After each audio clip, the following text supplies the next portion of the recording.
এই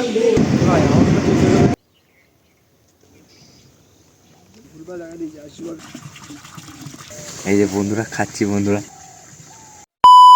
তো বন্ধুরা আজকে আমরা যাচ্ছি খেজুরের রস খেতে। প্ল্যানটা কালকে রাত্রিরেই হঠাৎ করে হয়ে গেছিল, তাই আজ সকাল 5টা বাজতেই বেরিয়ে পড়লাম বাড়ি থেকে স্টেশনের উদ্দেশ্যে। আমাদের পৌঁছতে লেট হয়ে গেছিল বলে দৌড়ে ট্রেনটা ধরতে হলো, তবে সকাল সকাল ট্রেনটা বেশ খালিই ছিল। গেদেলোকালে করে জার্নি করে আমরা পৌঁছে গেলাম মাঝদিয়ায়। আর মাঝদিয়া নেমে গ্রামের রাস্তায় হাঁটতে হাঁটতে আমরা পৌঁছে গেলাম আদিত্যপুর টুঙ্গিতে।